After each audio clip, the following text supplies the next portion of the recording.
Hello, gentlemen and beautiful ladies. Here's the deal. I'm going to make some gumbo today. Now, there's a few things you have to make a good gumbo. The main thing is you have to know how to make a roux. So if you can make the roux, everything else you just need a bunch of leftovers. Okay, bacon grease and flour for the roux. The meat. I got some leftover chicken. I got some raw chicken. I got some sausage. And I have some shrimp, celery, bell peppers, onion, okra. Now I'm going to take all that stuff up and cut it into basically bite-sized pieces. Not real small, but not diced.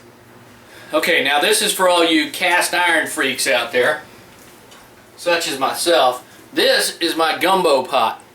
Now why is it my gumbo pot? Because if I called it my gumbo and bean pot, I wouldn't have an excuse to buy a bean pot. I have no clue the manufacturer,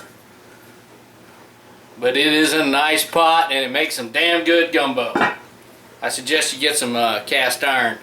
Make it American made though. Do yourself a favor. Now once you start making the roux, you can use vegetable oil, you can use butter and flour, vegetable oil and flour, or bacon grease, or shortening and flour.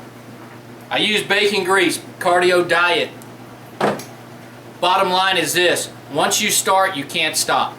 I mean, you can't go answer the phone. You're committed probably for about 20 minutes of standing here stirring. So be ready for it. If the phone rings or something, you can't stop. So just be ready for it. Now, most people use like a cup of oil, cup of flour. I don't. I just eyeball mine. In fact, I got some bacon grease right here from yesterday. Gonna add some more here.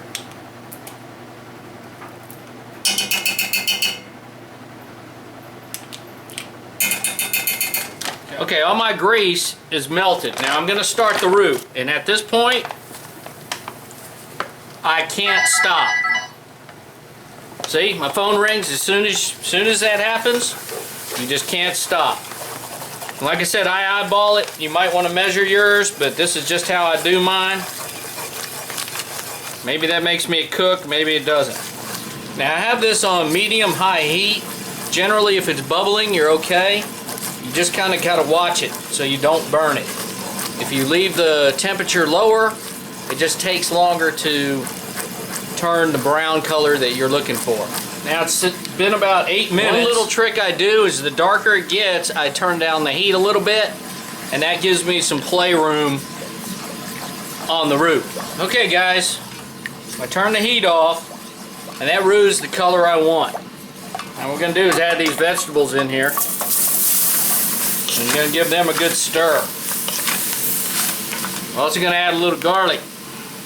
I'm going to add some water to this. Hot water preferably. And we're going to add all the meat. Kind of mix that around. That's a gumbo. I'm going to have to add a little water to this. Okay y'all, G Nova, he's on YouTube. He hooked me up with a whole bunch of homegrown peppers. Now if you don't like the heat, don't add any peppers. But what I'm going to do is drop these in here whole. Just to kind of kick up the spiciness. Oops. The spiciness of the gumbo. Maybe we'll go one more. Thanks, G. Appreciate that, man. And I just got your text message, by the way. Now, y'all, while this is starting to cook, you want to make your rice. Make about 4 cups of rice.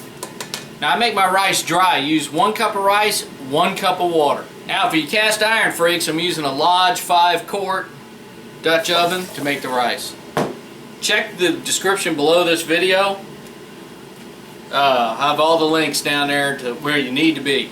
Now at this point guys, a lot of people add a whole bunch of different seasonings, you know, thyme, rosemary, bay leaves, whatever. I'm just not feeling it today. So what I'm going to do is I'm actually just going to hit it with a bunch of salt and pepper. And let's see. Yeah, we'll just hit it with some Slap Ya Mama. You know, hell, you could dump in some damn Old Bay in there. Hell, I got some of that. Let me do that. Yeah, I got some Old Bay here.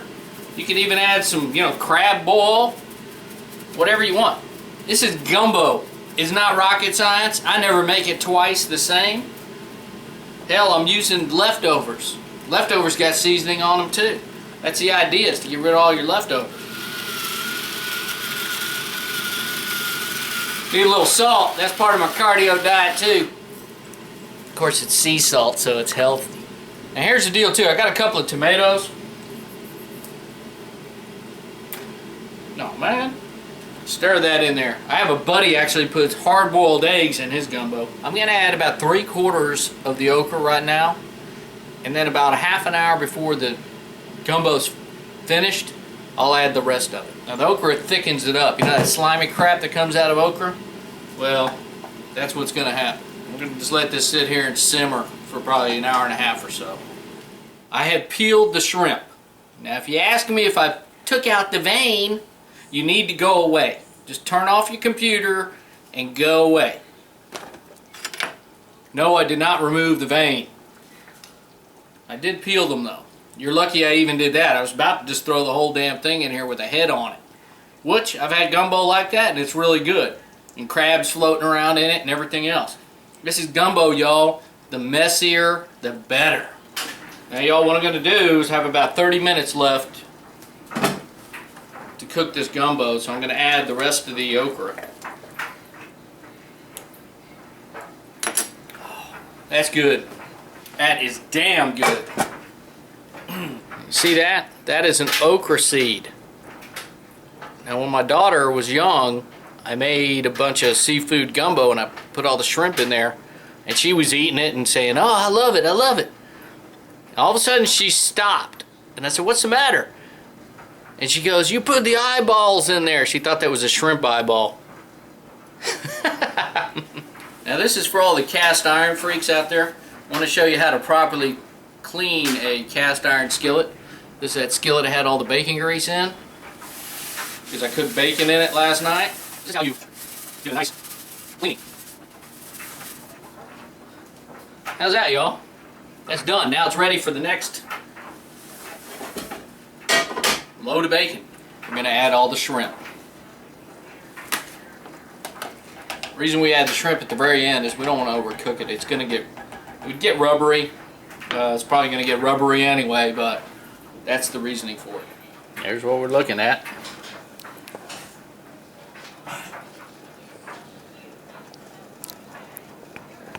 Okay, y'all, got a little rice here. We're going to go for a little sample. Okay, y'all, it's time for the taste test. You can see that gumbo probably burned the hell out of my mouth. Going for the shrimp right away. Man, it's good. It's got that shrimp flavor. The sausage is in there, the fat. It's gumbo. I mean, it's gumbo. And it sure is tasty. Oh, man. That's good. This stuff is so heavy though. You eat it in the morning, you eat it in dinner, and you're done. And the deal is, you just got to get that roux right. Once you got the roux, the rest of it is just throw it in and you got yourself some gumbo. Take a look at the description below the video. Some great links right there. Click on them, check them out, and I do appreciate you watching.